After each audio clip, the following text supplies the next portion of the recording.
Hello mga abyan! Kumusta ka mo tanan? And welcome back to my vlog.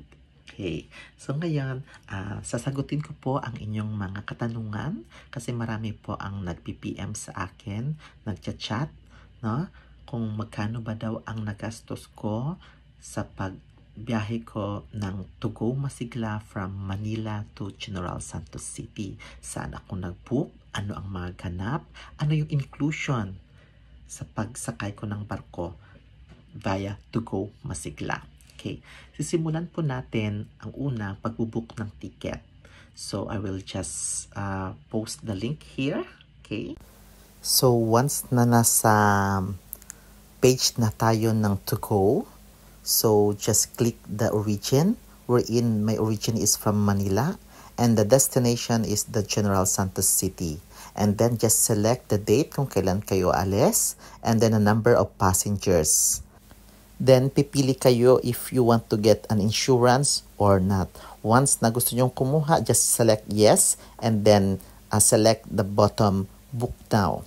So, nandito na tayo sa page na to wherein lahat ng details regarding with the travel ay papakita dito. So, nandoon yung mga different types of accommodation. So, in this case, this is To Go Maligaya. So, ito po ang nakaschedule sa araw na yan na biyahe. And then, nag-select lang ako ng accommodation na business class for 4. And then, ayan ang total amount po natin. And then, just click the continue button. And then, so, click din natin yung Data Privacy Act and just I agree. And then, ito na po yung details ng ating voyage. No? So, in this case, maglalagay tayo ng ating details, ang ating pangalan, okay, apelyido at saka middle name. So, in this case, hindi ko nilagay yung totoo kong pangalan, but then somehow parang ganon siya. Okay.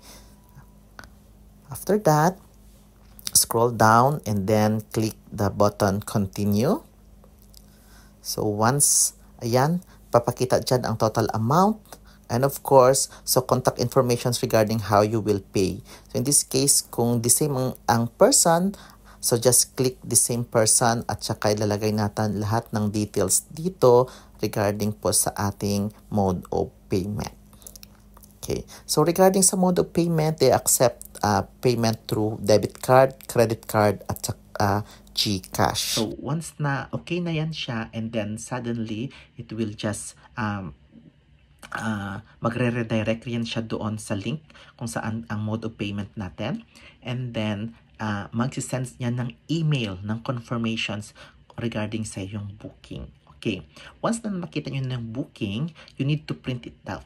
No? Kailangan po natin i-print yung booking na yan kasi nga during the check-in, ayan po ang hahanapin, yung kanilang hard copy mismo. Okay, once na sa Maynila na po tayo, ang pier po pala sa Maynila ay nasa sa Northport Passenger Terminal, which is nasa Pier 4. So, once na nag-arrive na tayo doon, diretso kaagad doon magbabayad ng terminal fee, which is ang amount is 104.50.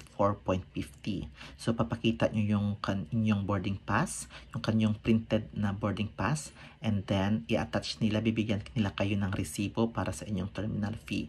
Once nakapagbayad ng terminal fee, diretso na kaagad sa pre-departure area. Doon sa pre-departure area, again, papakita ulit sa inyo, ipapakita nyo ulit yung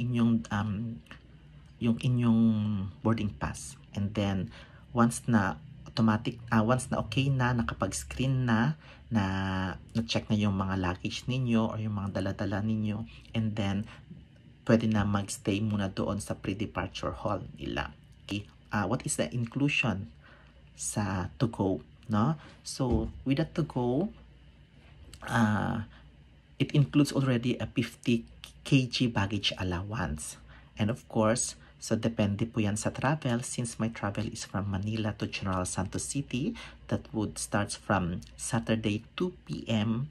and arrival is Monday 11 p.m. in General Santos City. So parang almost 3 nights po siya, no?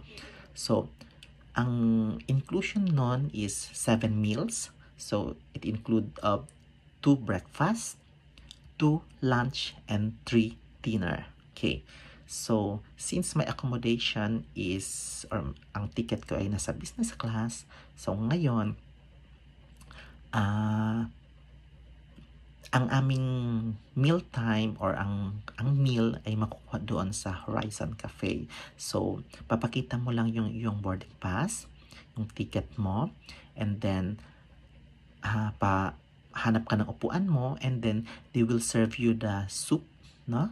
And then papipiliin ka sa choices ng kanila available dish for that particular meal. Okay? And then you have an options. It's either fish or chicken or depende po sa availability. And then they have also dessert. So, ganun po. Okay, while on the inside the vessel, so pwede tayong mamasyal, no? So pwede tayong mag-ikot-ikot sa area, meron silang lounge, meron din silang mga tinda, meron silang mga coffee shop, may mini zoo, may kultura, may mini mart na pwede natin mabilhan ng mga kung anong gusto natin.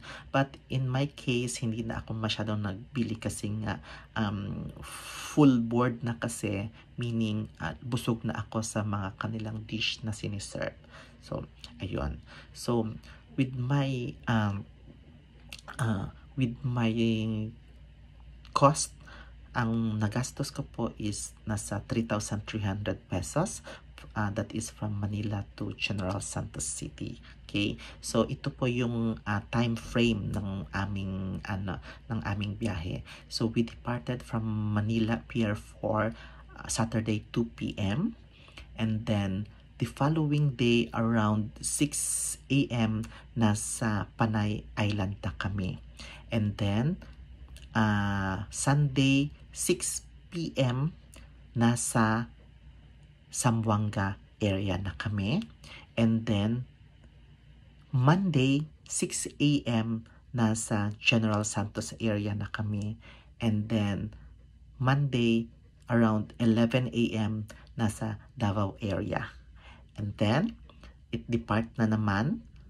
So bababa ng mga pasahero, kukuha ng mga pasahero, and it will depart around 2 to 3 p.m.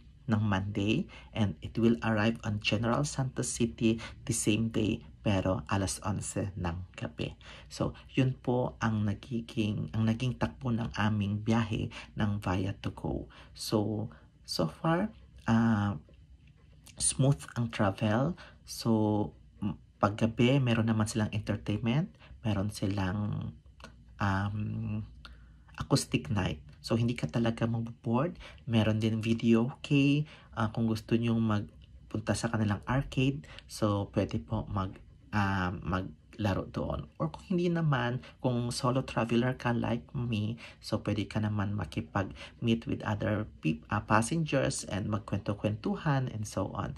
So, ganun. So, actually, for the new experience, pag hindi pa kayo nagmamadali, so mas mainam po ma-experience nyo itong cruise-like travel with the Go, no? So, ayun. So, hopefully, nasagot ko po yung inyong mga katanungan. Hopefully, nakakuha kayo ng idea. And hopefully, makapagsakay at makapagpabook na rin kayo ng inyong ticket via to Go. Hanggang sa muli at maligayang paglalayag. Bye!